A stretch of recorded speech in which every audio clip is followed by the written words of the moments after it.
The world is in great danger. Yoma have surfaced, parasitic demons that threaten to destroy all of humanity. And as you probably guessed, there's only one group of well-endowed girls that can save the world from these terrible demons.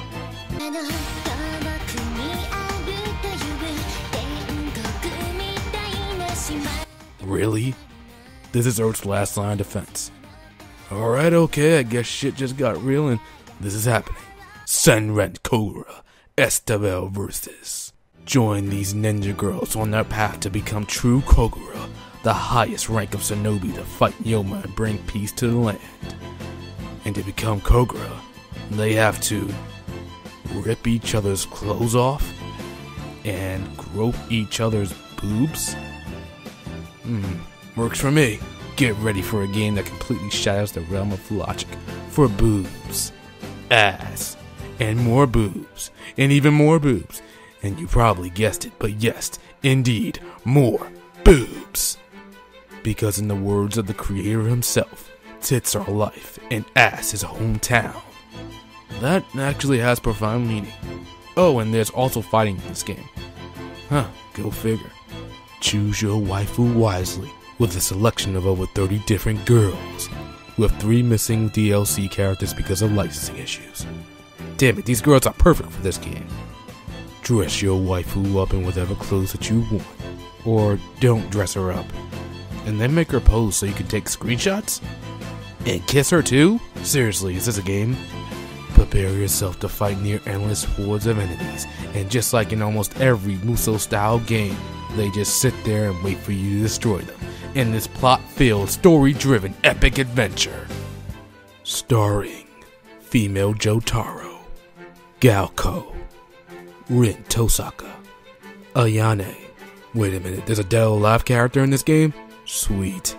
And Hitomi Tanaka. Senran Kagura Estival versus.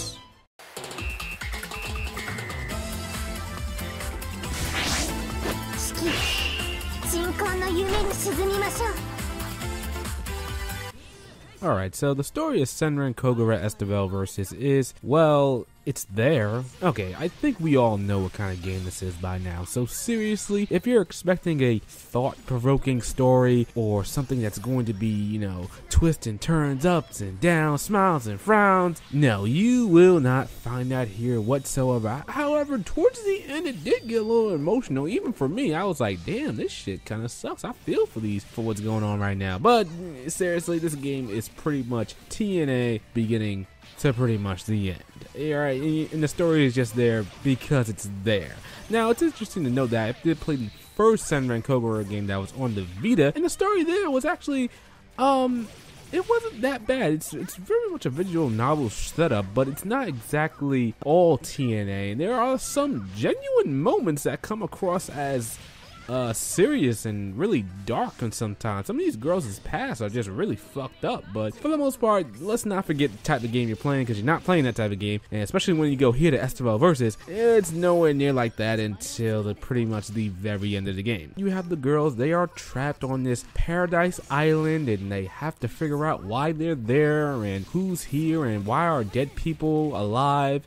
And seriously, who cares about the story here? You're not paying attention to the story. And if you make it up to the end of the story, you sure as hell didn't give a shit about the story for the most part, because you're just playing for the tea and the ass and the entertaining moments that happens between this stuff. Let's be serious here. Don't try to kid yourself, because if you do, I don't know what the hell you're trying to prove. Pretty much the story is there because, well, I guess it's mandatory for a game to have a story nowadays, or is it? But we're not in the same genre or in the same league, so moving on. So moving on to the characters, it's a different case, because that's pretty much why you're here for the most part. You saw some boobies, and you saw some ass, and you saw some nice looking girls wielding those boobs and ass. So you said to yourself, let's click on this video, or let's see some more about this series when you were Google searching it or something. But pretty much the characters here are like the story, just there, and they are just as one-dimensional and as cliche as you can possibly imagine. They're really not all that captivating. Nobody's really going into any deep thoughts here. I mean, I'm sure there are some moments, like I said, with the story that are rather tragic, and the backstory to some of these girls, while in the other games like the 3DS title and the first PlayStation Vita title were rather dark and almost borderline disturbing. But it doesn't really shine here at all because they made this one as lighthearted as humanly possible. So anyway, as far as it goes for the characters, you're gonna pick your waifus. That's obvious. That's what they're all for. They're all waifu material, and that's pretty much it. I can't even really go into much depth here because there's nothing to go into. Honestly, these characters are the ones that you like. You'll pick them. You'll love them. You'll just keep using them each time you play the game, and that's about it. Towards the end of the video, I will give you my top 10. So keep listening or watching for that. Now, seeing as the characters are a very essential part of this game, I have to talk about the graphics, because the graphics, I honestly think, do this game justice. Now, it is worth noting that I'm playing the PS4 version, and I have never fired up the Vita version because I don't have it, and I'm not going to get 2 copies of one game in this particular case. Maybe if it goes down and goes on sale, maybe I'll try it out, but I'm only talking about the PS4 version, so I cannot give you my opinion on the Vita version because I don't have it. But the graphics here, oh man, it's really good. The creators really stepped their game up in this department. Now, again, should also be worth noting that I did play the first Estival versus only on the Vita because it was only released on Vita and at the PS3 when it came over to the States. So I don't know the actual graphical upgrade from the PS3 version of the first game to the PS4 version of the second game. But here, I can just tell you that the creators really did a good job, and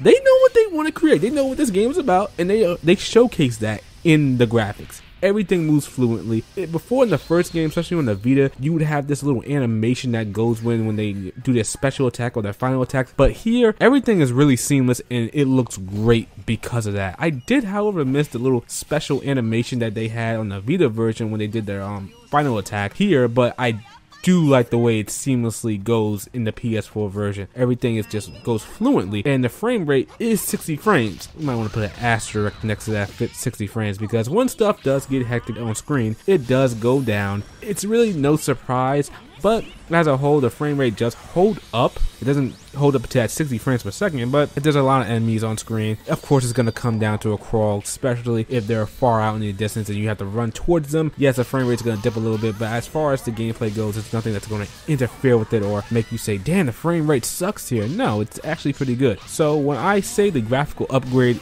on here is much better, A, of course it is, and B, it really does look like the creators stepped their games up. And then when it comes to all, you know, the breast physics and the ass shaking and all that stuff, yes, it's here. It does it really well. I can't really say, like, honestly, some games I will tell you that the creators, the developers, they don't put effort into their games at all. But I will say what Senran Kagura Estival versus the creators, the developers, they put time and effort into this game. And if you're gonna be watching the characters in this game just fighting, ripping their clothes off and seeing cleavage and boob cleavage and ass shots everywhere, it's gotta look good, and it looks phenomenal here. Like, I keep laughing as I say it, but it's sad that I can say that some developers in some other games don't put as much effort into the stuff that they create as much as this game did.